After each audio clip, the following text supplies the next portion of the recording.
우리에게 주신 하나님의 말씀 갈라디아서 2장 15절부터 21절까지 말씀입니다. 신약성경 304페이지 갈라디아서 2장 15절부터 21절까지 말씀 한 목소리로 같이 봉독하겠습니다. 우리는 본래 유대인이요 이방 죄인이 아니로되 사람이 의롭게 되는 것은 율법의 행위로 말미암음이 아니요 오직 예수 그리스도를 믿음으로 말미암는 줄 알므로 우리도 그리스도 예수를 믿나니 이는 우리가 율법의 행위로서가 아니고 그리스도를 믿음으로써 의롭다함을 얻으려 함이라. 율법의 행위로서는 의롭다함을 얻을 육체가 없느니라. 만일 우리가 그리스도 안에서 의롭게 되려 하다가 죄인으로 드러나면 그리스도께서 죄를 짓게 하는 자냐? 결코 그럴 수 없느니라. 만일 내가 헐었던 것을 다시 세우면 내가 나를 범법한 자로 만드는 것이라.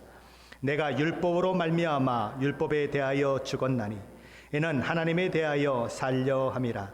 내가 그리스도와 함께 십자가에 못 박혔나니 그런즉 이제는 내가 사는 것이 아니요 오직 내 안에 그리스도께서 사시는 것이라. 이제 내가 육체 가운데 사는 것은 나를 사랑하사 나를 위하여 자기 자신을 버리신 하나님의 아들을 믿는 믿음 안에서 사는 것이라. 내가 하나님의 은혜를 패하지 아니하노니 만일 의롭게 되는 것이 율법으로 말미암으면 그리스도께서 헛되이 죽으셨느니라. 아멘. 오늘 저희가 읽었던 15절 말씀에서 사도 바울은 이런 얘기를 합니다. 우리는 본래 유대인이요 이방 죄인이 아니로다. 유대인들은 이방 죄인들과는 다른 존재라고 말하는 거죠. 사도 바울은 여기서 이방 사람들은 죄인이고 우리 유대인들은 죄인이 아니다라고 하는 사실을 이야기하고 싶은 것이 아닌 것입니다. 단지 유대인의 전통적으로 생각하고 있는 유대인과 이방인들에 대한 생각을 기초로 해서 이야기를 그렇게 이어가고 있는 거죠. 다시 말하자면 바울은 유대인들의 전통적인 그 생각이 틀렸다고 하는 것을 드러내기 위해서 유대인들의 가진 전통적인 개념으로 이야기를 시작하고 있다는 것입니다. 유대인들은 이방인들에 비해서 많은 그런 것들을 가지고 있는 자들이에요. 그들은 하나님께 특별히 선택된 백성이고 하나님의 말씀인 율법을 가진 사람들일 뿐만 아니라 제사함의 방법인 제사제도를 가진 자들인 것입니다. 또한 하나님의 백성된 표시로 난지 8일 만에 할례를 받은 사람들이죠. 반면에 이방인들은 어떤 사람들입니까? 이방인들은 이스라엘 나라 밖에 있는 사람들이고 하나님의 언약에 대해서는 전혀 상관이 없는 자들이고 또한 하나님의 말씀도 없는 자들입니다. 하나님도 없는 자요? 그래서 소망이 없는 자들이라고 불리는 자들인 것입니다. 그들에게는 유대인들이 가지고 있는 율법이 없어요. 하나님의 말씀이 없어요. 하나님의 말씀이 없고 하나님의 법이 없으니 하나님의 법을 지키리 만무합니다. 그러니 당연히 하나님 앞에 죄인으로 나타날 수밖에 없는 것이 누구냐? 바로 이방인들이라고 하는 거죠. 그래서 전통적 유대인들의 입장에서 보면 이방인들은 죄인인 것입니다. 그래서 그들을 죄인 취급했어요. 우리는 이방 죄인들과는 구별되는 그런 구별된 사람들이라고 생각했던 것입니다. 이런 것들을 한마디로 정의한다면 자기의라고 하는 거지요. 나는 의로운 사람이다. 나는 너와 다른 사람이다. 나는 구별된 사람이다라고 하는 생각이 유대인들 가운데 있었다고 하는 것입니다. 바로 그 자기의 때문에 이 초대교회 유대인들은 하나님 앞에 나아가는 것이 너무너무 어려웠어요. 지금 이 시대에 살고 있는 유대인들도 여전히 자기의는 하나님 앞에 나아가는데 장애물이 되고 있는 것입니다. 자, 그렇다면 그런 자기의가 유대인들 가운데만 있는 것일까요? 우리는 이 땅을 살고 있는 우리들 속에서도 그 자기의가 자주 발견된다고 하는 것을 알고 있죠. 나는 저 사람과는 달라요 하고 하는 그런 마음이 우리 가운데 있어요. 내가 얼마나 성실하게 사는지 아십니까?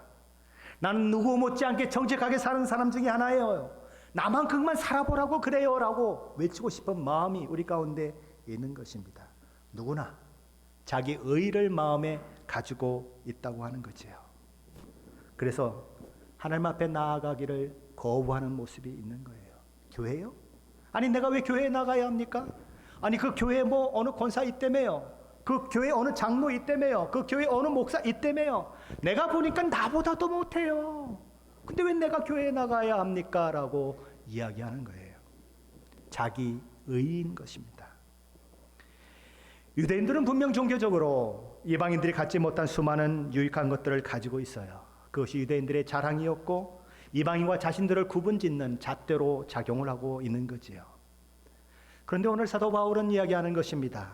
하나님 앞에서 유대인도 이방인도 모두 다 의롭다함을 받아야만 하는 존재일 뿐이다 라고 선언하는 것입니다. 우리 16절 말씀 한번 같이 다시 한번 읽어봅니다. 16절입니다. 사람이 의롭게 되는 것은 율법의 행위로 말미암음이 아니요 오직 예수 그리스도를 믿음으로 말미암는 줄 알므로 우리도 그리스도 예수를 믿나니 이는 우리가 율법의 행위로서가 아니고 그리스도를 믿음으로써 의롭다함을 얻으려 함이라. 율법의 행위로서는 의롭다함을 얻을 육체가 없느니라. 유대인과 이방인이 분명 구분되어집니다. 서로 다른 존재예요. 그런데 하나님 앞에서 이 두 그룹이 처한 상황은 똑같다는 거예요. 그들이 붙들어야 하는 진리도 똑같다고 얘기하는 것입니다. 이방인은 하나님의 말씀도 모르고 하나님의 말씀을 모르니 늘 죄인된 그런 모습 가운데 있게 되지요. 그래서 그들은 죄인인 것이지요. 자, 그렇다면 유대인은 어떻습니까? 그들은 하나님의 말씀을 가지고 있어요. 그 하나님의 말씀을 따라 살고자 아주 힘써서 노력하는 그런 모습을 가지고 있어요. 자, 그러면 그들이 의인입니까? 그들은 죄인이 아닙니까? 그게 아닌 것입니다. 하나님의 말씀을 다 지킬 수 없기 때문에 그들도 결국 죄인으로 나타날 수밖에 없다는 거지요.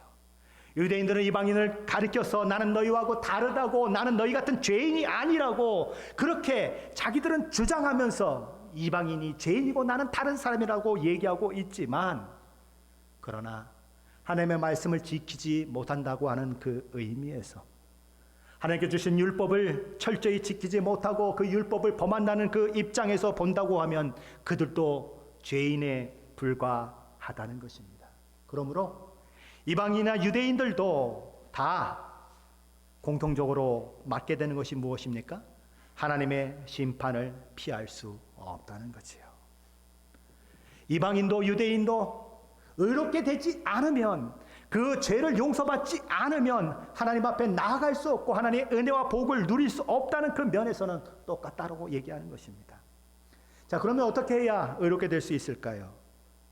오직 한 가지 방법밖에 없다고 사도 바울은 얘기하는 것입니다. 오직 예수 그리스도의 십자가의 대속의 은혜를 믿는 믿음으로만 의롭다함을 받을 수 있다는 것이지요. 그래서 사도 바울은 자기의 경험을 이야기하는 것입니다. 나는 유대인으로 태어났습니다. 유대인으로 살아왔습니다. 나와 같은 사람들이 많이 있어요. 베드로도 그렇고 요한도 그렇고 야고보도 그렇고 다 유대인들이에요. 그런데 나도 그들도 지금 예수를 믿고 있습니다. 아니, 유대인인데 왜 예수를 믿어야 할까요? 이방 죄인들과 다른 선택된 민족이라고 하는데 왜 예수를 믿어야 할까요? 우리는 유대인이지만 여전히 율법을 온전히 지킬 수 없는 죄인이라고 하는 것을 알았기 때문에, 그래서 예수 그리스도의 십자가가 아니면 의롭게 될 수 없다고 하는 그 사실을 알았기 때문에 우리는 예수 앞에 나와서 예수를 믿는 그 자리에 있게 된 것이라고 그는 이야기하는 것입니다. 지금 유대인 그리스도인들 중에서 어떤 사람들은 이방인들도 유대인같이 되어야 한다고 주장하고 있는 것입니다. 예수를 믿는다고 하더라도 하나님의 백성의 표신 할례를 받아야 한다. 하나님이 주신 율법을 지켜야 비로소 구원받는 자가 되고 의롭게 될 수 있다고 주장하는 것입니다. 그런데 사도 바울은 이방인이 유대인이 되어야 된다고 이야기하지 않아요. 오히려 유대인들이 이방인들 무리에 함께 속해야 된다고 이야기하는 것입니다. 이방인들과 같은 인류 속에 유대인들이 들어가야 한다고 얘기하는 것입니다. 온 인류가 당한 그런 모습이 무엇입니까? 유대인도 이방인도 다 죄인뿐이다 라고 하는 그 인류 속에 유대인들도 들어가야 한다는 거예요. 본질적인 측면에서 율법 아래에 있는 유대인이나 율법 없이 행하는 이방인이나 다를 바가 없다. 복음을 받아들여야만 한다고 하는 그 상황은 유대인도 이방인도 차이가 없다라고 이야기하는 것입니다. 왜 그렇습니까? 인간은 본성이 타락되어 있어요. 그래서 율법이 이렇게 살아라, 저렇게 살면 안 된다 이야기하고 있지만 그 모든 것들을 지켜낼 만한 능력이 인간에게는 없는 것입니다. 그러기에 로마서 7장 14절에서 사도 바울은 이런 얘기를 하지요. 우리가 율법은 신령한 줄 알거니와 나는 육신에 속하여 죄 아래 팔렸도다. 분명 율법은 신령한 것이에요. 그것은 아름다운 것이고 선한 것이에요. 그럼에도 불구하고 나는 육신에 속하여서 늘 죄를 짓고 죄의 종로로 사는 내 모습이 내 안에 있다는 것입니다. 유대인도 이방인도 죄 아래 팔린 사람들이다. 모든 사람은 죄 아래 팔렸기 때문에 제가 그 사람의 주인 노릇을 하고 있다는 거예요.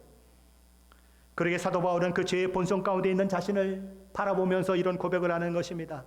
원하는 것은 내가 행하지 아니하고 도리어 미워하는 것을 행하고 있다. 그래서 사도 바울은 탄식하는 거예요. 예를 들면 이런 것입니다. 오른쪽으로 커브를 틀어야 그게 옳은 길이고 선한 길인데 자꾸만 내 몸은 오른쪽으로 가는 것이 아니라 왼쪽으로 막 가는 거예요. 내가 이렇게 살아야지 그러면서 결심을 하게 되는데 결과는 자꾸만 반대로 행하고 있는 내 모습을 보게 되는 것입니다. 내가 도대체 왜 이런가? 나는 도대체 어떤 사람이냐? 내 속에 무엇이 있기에 나는 내가 원하는 것을 행할 수 없는가라고 하는 한탄이 그에게 있는 것입니다. 그래서 사도 바울이 깨닫게 된 게 무엇이죠? 이것은 내가 아니구나.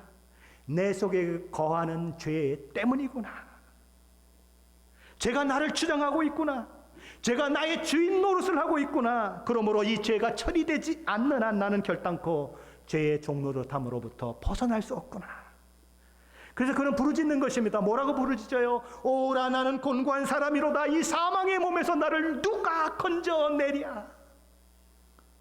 율법은 신령한 것이고 선한 것이에요. 그런데 그것을 지킬 수 없는 죄성을 내가 가지고 있기 때문에 결코 나는 율법의 요구를 만족시킬 수 없고 율법의 요구를 만족시킬 수 없으니 결국 율법을 범한 자가 되고 율법에 불순종했으니 죄인이 되고 그래서 사망에 이를 수밖에 없는 것이 바로 나구나. 이게 사도 바울의 절규인 것입니다. 율법을 지켜 행하고자 하는 의지와 결심은 있지만 율법의 요구를 만족시킬 수 없는 연약한 인간의 모습인 것입니다. 그게 죄성을 가지고 태어난 인간, 본성적으로 타락한 인간의 현주소라고 하는 거지요. 그러게 사도 바울은 16절 하반절에서 이렇게 얘기하는 것입니다. 율법의 행위로서는 의롭다함을 얻을 육체가 없느니라. 아무도 없다. 한 사람도 없다라고 얘기하는 것입니다. 그럼 우리 이런 생각을 하게 되는 것입니다.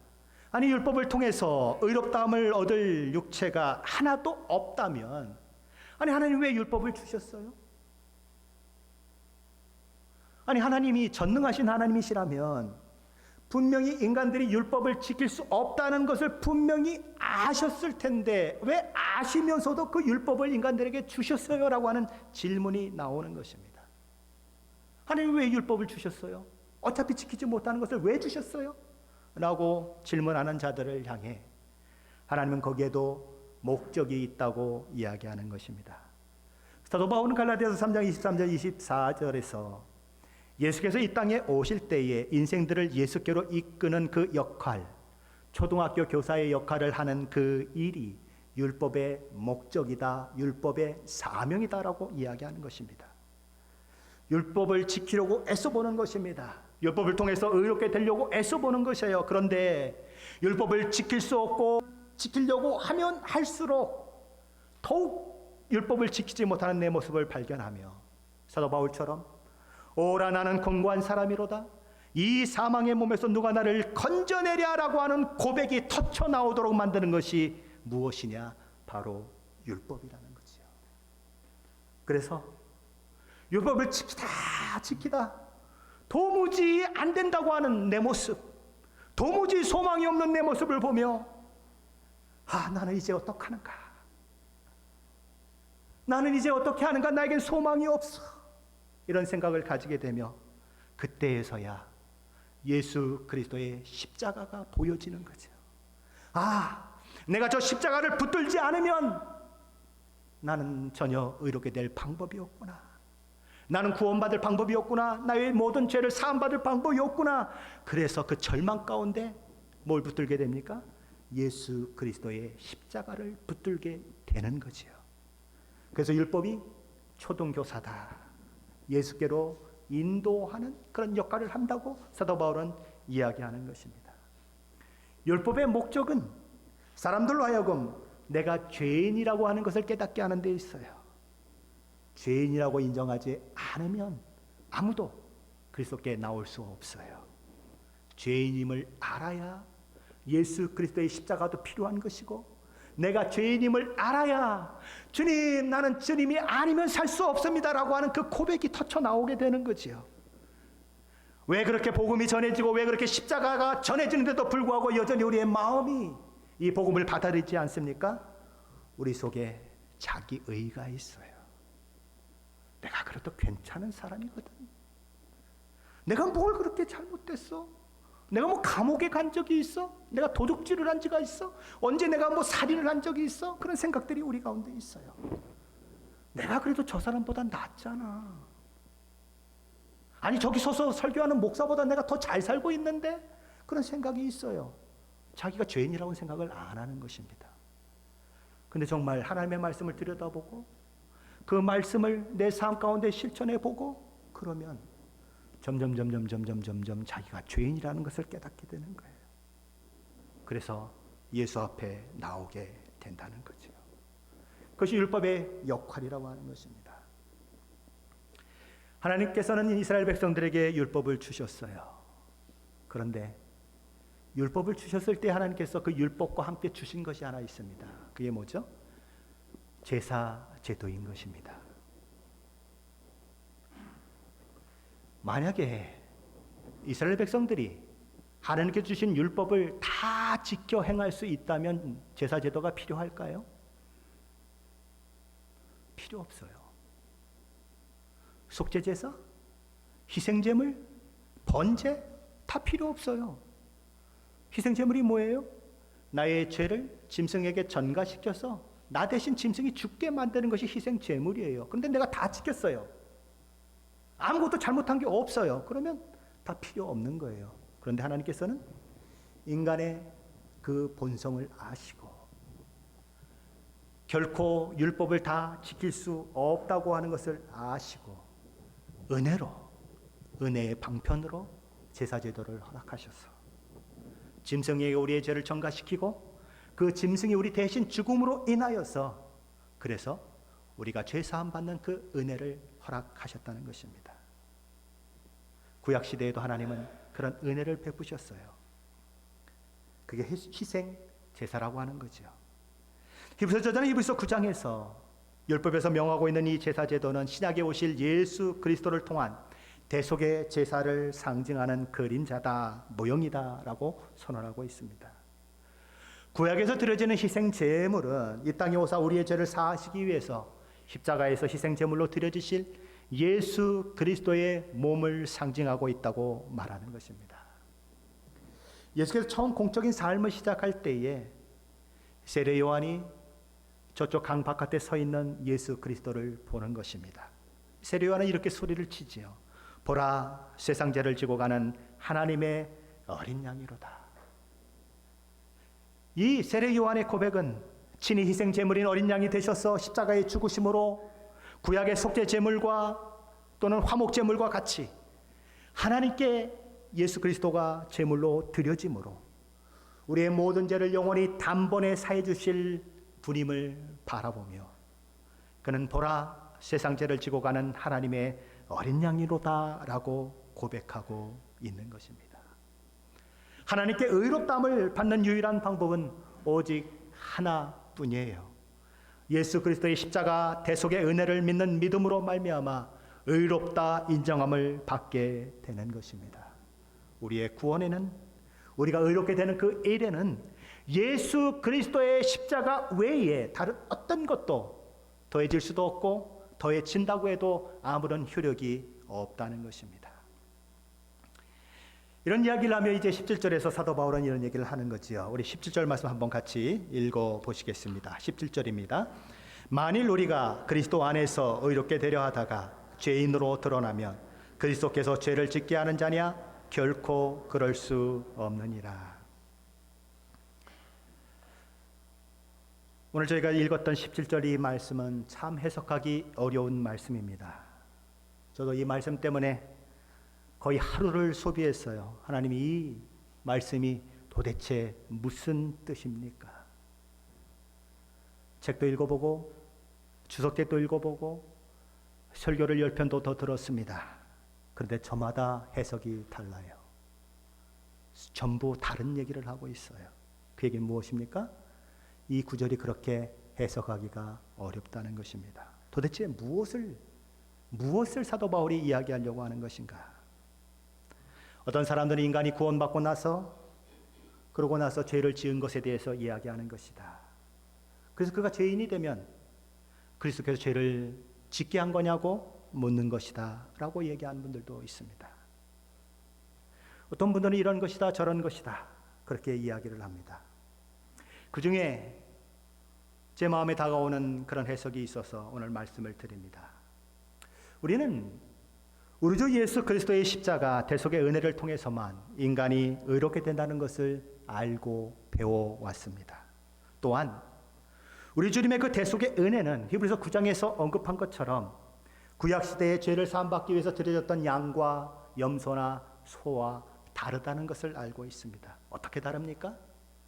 양과 염소와 소는 자주 드려야 했어요. 해마다 드려야 했습니다. 그런데 예수 그리스도 십자가에서 제물 대신 예수 그리스도의 그 제물은 딱 한 번만 드려졌습니다. 그래서 우리의 모든 죄가 영원히 단번에 해결됐다고 하는 것, 우리가 배워왔던 것이고 알고 있는 내용인 것입니다. 우리의 죄가 영원히 단번에 완료됐다고 하는 이 말 속에는 우리의 과거의 죄, 현재의 죄, 미래의 죄가 다 용서됐다고 하는 것을 포함하고 있는 것입니다. 자, 그렇다면 어떤 사람들이 이런 질문을 할 수 있는 것입니다. 우리의 죄가 이미 단번에 영원히 해결되었다면, 그래서 나의 모든 구원이 완료되었다면, 그럼 구원받고 나서 나의 삶은 어때야 합니까? 미래의 죄까지 다 용서받았으니까 이제부터는 막 살아도 되지 않습니까? 죄를 그냥 수도 없이 막 지워버리고 죄와 친구가 되고 그래도 아무 문제가 아닌 것 아니겠습니까? 아니 미래의 죄까지 다 용서됐다며 라고 이야기하는 것입니다. 아무리 내가 마구마구 죄를 져도 나는 여전히 의로운 존재가 아닙니까? 라고 반문하는 사람들이 있는 것입니다. 자, 결국 그렇게 되면 예수 그리스도를 믿음으로 의롭게 된다는 그 교리가 사람들로 하여금 뭘 하는 거예요? 죄를 부추기는 거예요. 죄 져도 괜찮아. 십자가에서 다 해결됐어. 마음껏 져 괜찮아. 십자가에서 예수님이 돌아가셨어. 이렇게 되는 것이 아니냐라고 얘기하는 사람들이 있다는 것이죠. 그러면 그 책임이 누구에게 있느냐? 예수께 있다라고 얘기하는 것입니다. 바울은 사람들의 이런 주장에 대해서 뭐라고 얘기합니까? 결코 그럴 수 없다고 말하는 것입니다. 그것은 말도 안 되는 소리다. 궤변이다. 그리스도를 주로 모셔드리고 그분의 십자가의 대속의 은혜로 구원받았다는 사람이 하나님의 말씀대로 살려고 하는 노력이 전혀 보이지 않고 나는 이제 구원받았으니까 그것을 빌미로 해서 나는 죄 가운데 살 거야, 죄를 즐길 거야, 나는 죄의 친구가 될 거야 라고 죄 짓는 것을 기뻐하는 모습을 보인다고 하면 그는 아직 복음이 무엇인지를 진정으로 깨닫지 못한 사람이다. 그의 심령 안에 아직 예수 그리스도의 복음이 들어오지 않았다는 증거일 뿐이다 라고 이야기하는 것입니다. 정말 구원받은 사람이라면, 정말 십자가를 경험한 사람이라면 결코 그럴 수 없다라고 하는 것이 사도 바울의 선언인 것입니다. 복음의 원수로 행하는 자들이 구원받았으니까, 구원받았는데 믿음만 요구되니까 이제는 율법을 행하지도 않아도 된다고, 그래서 사람들로 하여금 죄를 부추기는 결과를 만들어내는 것이 이신칭의, 오직 믿음으로 의롭게 된다고 하는 그 교리가 아니냐라고 이야기하는 데 대해서, 그래서 결국 예수 그리스도의 그 믿음을 통하여, 예수 그리스도의 그 십자가를 통하여 구원받는 그것이 결국 사람들로 하여금 죄를 짓게 하는데, 죄를 용감하게 짓게 하는데 한 역할을 하고 있는 것이 아니냐고 하는 그런 궤변에 대해서 사도 바울은 단호히 말하는 것입니다. 결코 그럴 수 없느니라. 그럼에도 불구하고 믿음만이 아니라 율법을 행해야만 구원받을 수 있다고 주장한다면 그것은 어떤 행동인가? 18절에 이렇게 얘기하는 것입니다. 만일 내가 헐었던 것을 다시 세우면 내가 나를 범법한 자로 만드는 것이라. 사도 바울은 율법의 행위로서 결코 구원을 얻을 수 없다며 구원에 관한 한 율법은 효용가치가 없다고 버렸습니다. 율법을 행함으로 구원받을 수 있다는 주장을 헐어버렸습니다. 그런데 이제 와서 인간이 구원을 얻으려면 율법의 역할이 있어야 하고 율법을 행하는 일이 필요하다고 다시 세우게 되면 결국 과거로 다시 돌아가는 것이 아니냐는 것입니다. 과거에 어땠습니까? 율법을 지키다가 늘 넘어지고 깨어졌어요. 율법을 지키려고 하다가 지킬 수 없는 자신을 발견하고, 내가 죄인이구나, 내가 범법자구나 라고 하는 것을 깨달았어요. 율법을 다시 세우면 다시 그 상태로 돌아가게 된다는 것입니다. 율법의 목적은 우리가 죄인인 것을 깨닫게 하는 데 있어요. 율법은 결코 죄성을 가진 인간이 다 지킬 수 없는 그런 것입니다. 율법을 지키려고 하면 할수록 자신이 더욱 죄인임을 깨달을 수밖에 없는 것, 바로 그것이 율법의 역할인 것이지요. 그래서 율법을 통해서 구원을 얻고자 하고 율법을 통해서 의롭게 하고자 하는 행동을 하면 할수록 내가 죄인입니다 라고 하는 고백이 나올 수밖에 없는 것이 바로 율법이라는 것이지요. 그래서 사도 바울은 이제 19절 말씀에서 이런 고백을 하는 것입니다. 내가 율법으로 말미암아 율법에 대하여 죽었나니 이는 하나님에 대하여 살려 함이라. 사도 바울이 이렇게 얘기하는 것입니다. 나는 율법으로 말미암아 율법에 대해서 죽었다고 선언하는 것입니다. 사도 바울은 어떤 사람이었습니까? 유대인이요, 산헤드린 공회의 의원이요, 누구보다 율법에 열심이었던 사람이에요. 그는 정말 죽기 살기로 율법의 말씀을 지키려고 노력했던 사람입니다. 그런데 그는 그 율법을 통해서 결코 하나님 앞에 나갈 수 없다는 것을 깨닫게 되는 거예요. 율법을 아무리 지키려고 온 힘을 다하고 몸부림을 쳐도 온전히 지킬 수 없는 자신을 발견하는 것입니다. 율법의 조항 하나하나를 바라보면 바라볼수록, 그리고 율법이 담고 있는 그 속 정신을 바라보면 바라볼수록 더욱 하나님 앞에 내가 죄인이구나 라고 하는 것을 인정할 수밖에 없는 자기 모습을 발견하는 것입니다. 그래서 나는 율법을 행함으로 의롭게 되고자 하는 모든 노력을 포기했다라고 그는 이야기하는 것입니다. 그리고 나는 이제 무엇을 붙들게 되었는가? 복음을 붙들게 되었다는 것입니다. 죄로부터의 구원과 의롭다 인정함을 받을 수 있도록 하는 그것에 오직 예수 그리스도의 십자가 대속의 그 복음밖에 없다는 것을 나는 알았기에 나는 율법을 포기하고 복음을 붙들었다고 그는 얘기하는 것입니다.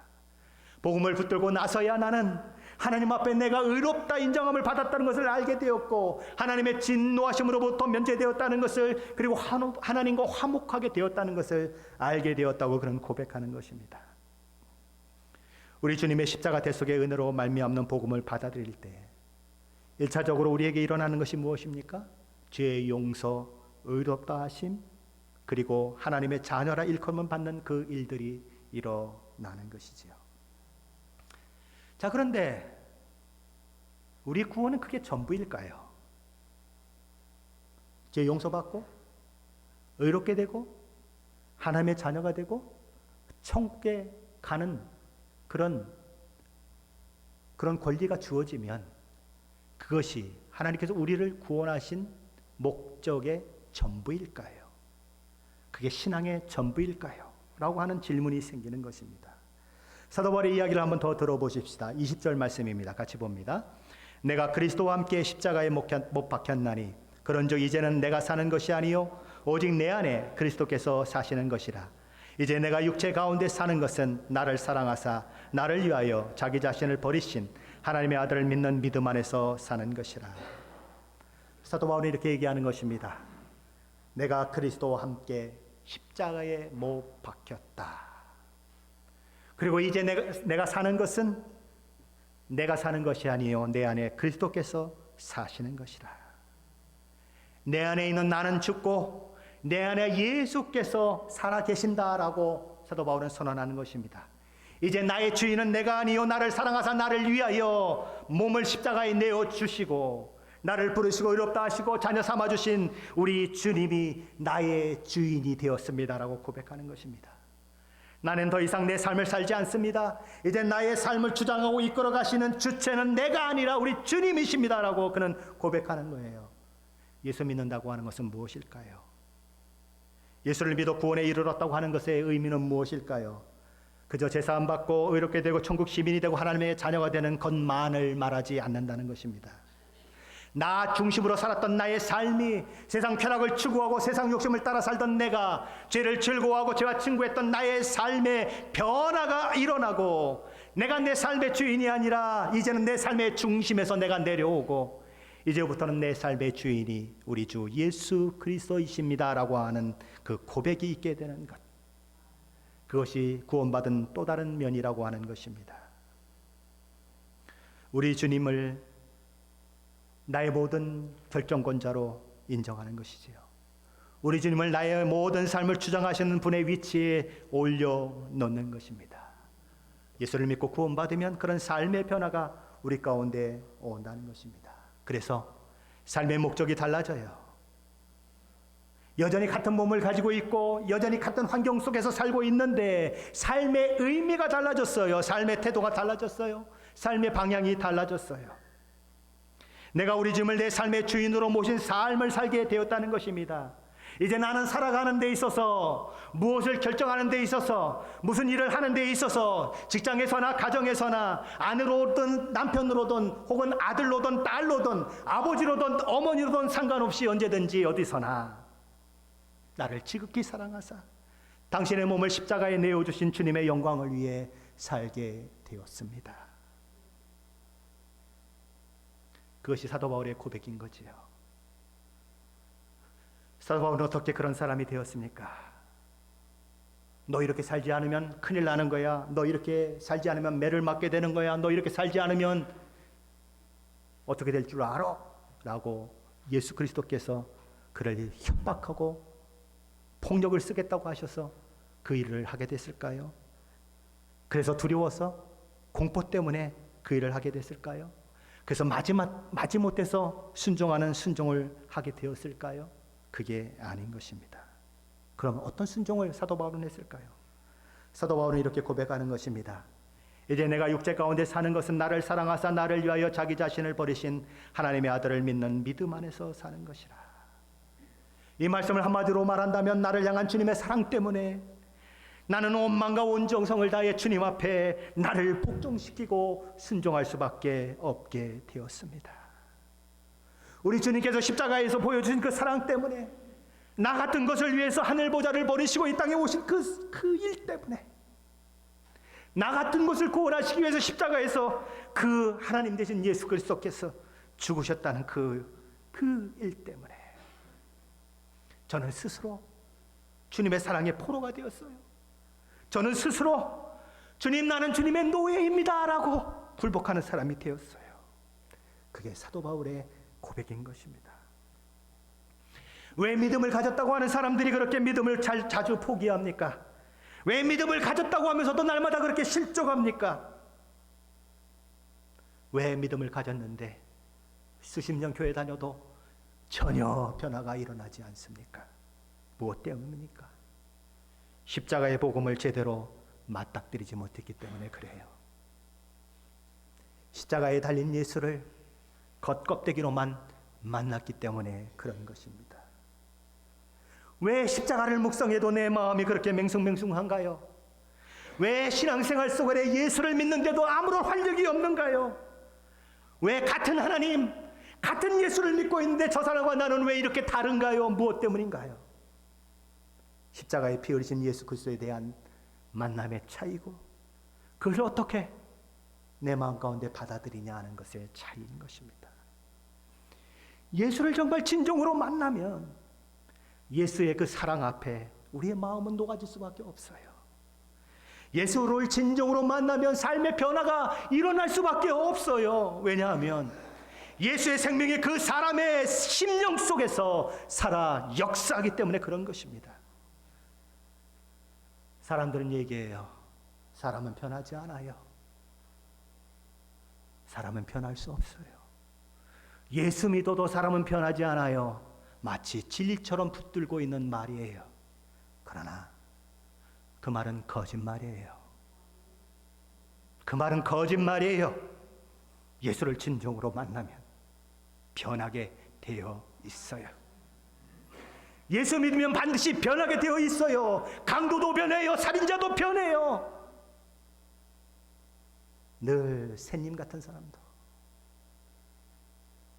늘 도덕적인 것 같고 연약해 보이고 자기 주장도 하지 못하면서 그렇게 살아가는 사람도 변해요. 예수를 진정으로 만나면 도적군자 같아서 나는 죄인이 아니라고 우겨대던 사람도 십자가 앞에 무릎 꿇고 엎드려서 통곡하며 아버지 나는 죄인 중에 괴수예요라고 울부짖는 일들이 일어나는 거예요. 그게 복음의 능력이에요. 그 복음의 능력이 없다면 저와 여러분이 어떻게 여기 있을 수 있겠어요?